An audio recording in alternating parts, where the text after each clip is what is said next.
बोलिए शंकर भगवान की जय। बोलिए हनुमंत लाल की जय। बोलिए गणेश भगवान की जय।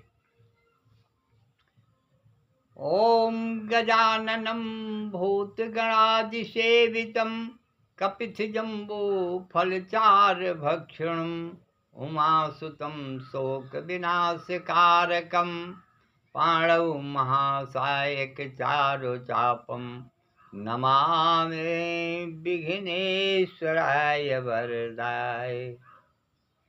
वक्रतुंड महाकाया सूर्यकोटिसमप्रभा निर्विघ्नं कुरु मे देव सर्वकार्येषु सर्वदा। बोलिए गणेश भगवान की जय। मनोजयं मारुततुल्यवेगं जितेन्द्रियं बुद्धिमतां वरिष्ठं वातात्मजं वानरयूथमुख्यं श्रीरामदूतं शरणं प्रपद्यते। बोलिए हनुमंत लाल की जय। नीलाम्भुजग श्यामल कोमलांगम सीता समारोपितवाम भागम पाणौ महासायक चारुचापम नमामि रामं रघुवंशनाथम्। सोऽयं विभूति विभूषण सुरवरा सर्वाधिपा सर्वः सर्वगता शिवा शशिनिभा श्री शंकर पातु माम। बोलो शंकर भगवान की जय। बोलिए हर हर महादेव की जय। बोलिए आदि शक्ति माता जगत जननी जगदम्बा की जय। चलिए अब हम सब चलेंगे विंध्याचल क्षेत्र। विंध्याचल क्षेत्र जो है माता आदि शक्ति विंध्यवासिनी के यहाँ, वह इतना पुण्यमय क्षेत्र है कि वहाँ सब लोग जाकर के देवी देवता सब नवरात्र में एकत्रित होते हैं। क्यों कि एक समय की बात है, विष्णु भगवान वहाँ जाकर के अपनी तपस्या पूरा करने के लिए आदि शक्ति माता जगत जननी जगदम्बा के यहाँ 108 फूल की माला लेकर के 108 बार उनको अर्पण करते हैं और माता आदि शक्ति जगत जननी जगदम्बा उनको बराबर प्रणाम, उनका प्रणाम स्वीकार करती है। इस तरीके से भगवान विष्णु उस विंध्याचल क्षेत्र में तारक नामक स्थान पर वहाँ पर अर्पण कर रहे थे। लेकिन एक दिन की बात है कि एक फूल कम हो जाने के बाद, एक फूल मतलब 108 की जगह 107 फूल, 107 फूल अर्पण किया प्रभु ने। लेकिन देखा तो डाली में एक फूल नदारत नहीं है। भगवान ने कहा बड़ा मुश्किल है, अब 8वां फूल 108वां फूल क्या अर्पण करें। उस समय विष्णु भगवान ने सोचा कि सबसे कीमती शरीर में अगर फूल है तो आंख।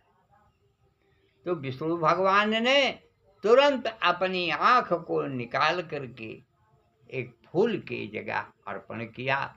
उसी समय पर आदि शक्ति प्रकट होकर के और विष्णु भगवान को शंख चक्र गदा वनमाला और जितने अस्त्र शस्त्र थे, नयन सुंदर शरीर, सब कुछ अर्पण किया,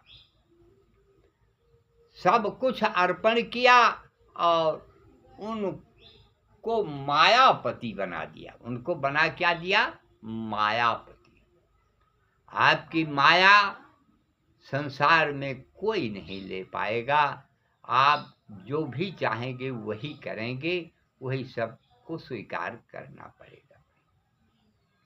आज विष्णु भगवान इस तरीके से आज मायापति के रूप में माया प्रकट करते हुए आज यह सृष्टि की देख रेख कर रहे। और यह कला को देख करके माता लक्ष्मी ने पूछा कि प्रभु आप पूजा करके आए, तो ये आज आपका दिव्य शरीर, दिव्य नयन और ये सब। तो उस समय विष्णु भगवान ने बताया कि हे लक्ष्मी, हमने एक फूल कम था, अपने नयन को निकाल करके हमने वो दे दिया। उस समय से लक्ष्मी को बड़ा आदर्श हुआ कि बड़ा मुश्किल है। लक्ष्मी भी पूजा करने के लिए वहाँ गई और जाने के बाद आज लक्ष्मी भी पूजा करते करते यहाँ तक कि उनकी भी पूजा में फूल की कमी पाई गई। आज वह लक्ष्मी सोचा कि एक फूल के जगह नयन विष्णु भगवान को आदि शक्ति ने दिया, तो फूल तो हमारे पास भी कम हो गया, अब हम क्या करें। तो उस समय लक्ष्मी जी ने अपने आस्तन को निकाल करके काट करके फूल के स्थान पर अर्पित किया। वहां पर भी आदि शक्ति प्रकट हो करके माता लक्ष्मी का दिव्य स्वरूप दिया और वरदान दिया कि जाइए युग युगांतर आपके पति विष्णु ही होंगे, और इसके बाद आप बेल के रूप में पूजी जाएंगी। जहाँ बेल का वृक्ष होगा वहाँ पर आपकी पूजा होगी। आप एक बेल के रूप में, वहाँ बेल के पेड़ से लेकर के पत्ते तक, फल तक आपकी पूजा होगी। वहाँ आदि देव, देव में देव, महादेव, जब तक बेल का पत्ता उनके सर पर नहीं चढ़ेगा तब तक उनकी पूजा अधूरी रहेगी। ये सब वर पा करके लक्ष्मी वो भी घर आए। अब विष्णु भगवान ने देखा कि लक्ष्मी का भी अद्भुत रूप, अद्भुत यह वर, तो तब से भगवान लक्ष्मी ने शंकर जी को प्रणाम किया कि धन्य हो देव, हम बेल रूप में प्रकट हो गई हूँ धरती पर। तब से आज बेल का पत्ता जो है लक्ष्मी के नाम पर शंकर जी के सर पर। विष्णु भगवान ने सोचा कि ये तो अजीब है, आज ये बिना बेल के पत्ते से शंकर जी खुश नहीं होते और शंकर जी हमारे देव हैं, अब क्या करें। उस समय भगवान विष्णु ने 52 रूप का धारण, 52 का रूप धारण करके राजा बलि को छलने के लिए, ये मायापति। अब बलि ने कहा जो कुछ मांगना हो मांग लीजिए। उस समय 3 परग भूमि मांग करके और बलि को छला, और छलने के बाद 3 परग में एक परग में उठा करके पैर को रखा तो ब्रह्मलोक गया। अब जब ब्रह्मलोक गया तो ब्रह्मा जी ने देखा कि ये विष्णु का पैर है, उसको अपने कमंडल में धो लिया।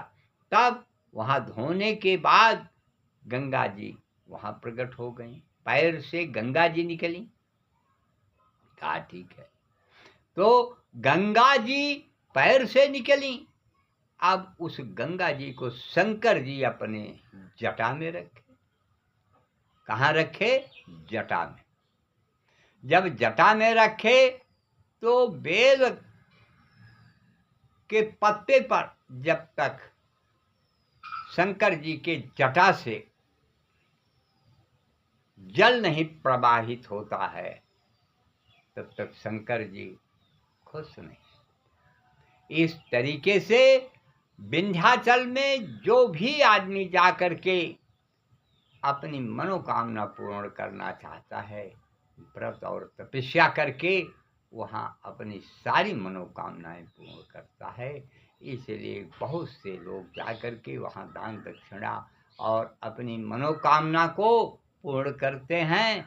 और हर इच्छा बलवान भगवान की इच्छा जो होती है, माता आदि शक्ति की जो इच्छा होती है वही होता है। ये सब प्रभु की माया है। अब आज भोलेनाथ के ऊपर माता पार्वती सर पर और विष्णु भगवान गंगा के रूप में वहाँ उनके जटा में, इस तरीके से भगवान शंकर जी के जटा में समाई हुई गंगा जी हमेशा भगवान के चरणों से निकली हुई। आज वही केवट कह रहा है कि आप पैदल भी पार हो सकते हैं, आप जाइए, पैदल चले जाइए। तो वही भगवान सोच रहे हैं कि गंगा जी हमारे पैर से निकली हैं तो हमारी बेटी हैं, तो कोई पिता अपनी बेटी के ऊपर चरण नहीं रख सकता, ये धर्म नहीं कहता है।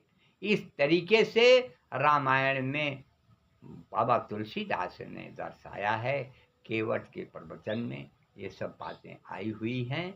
और अब समय जो है परिपार कर रही है, और इसके लिए हम आप लोगों से महात्म के विषय में हम और आगे चर्चा करेंगे कल की वीडियो में, अगली वीडियो में। और अब हम कथा को विश्राम करके आरती कर रहे हैं और प्रभु का नाम लेकर के विसर्जन करेंगे। कर्पूर गौरम करुणावतारम संसार सारम भुजगेन्द्रहारम हृदयाय अरविंदे सदा वसंतम भमं भवानी सहितं नमामि। बोलो विंध्याचल विंध्यवासिनी की जय, बोलिए शंकर भगवान की जय, बोलिए हनुमंत लाल की जय, बोलिए गणेश भगवान की जय। कथा विसर्जन होत है, सुनहु देव मन लाए, और जो प्रभु जहाँ से आए तह का करो बयान। बोलो सियावर रामचंद्र की जय, बोलिए आदि शक्ति माता जगत जननी जगदम्बा की जय।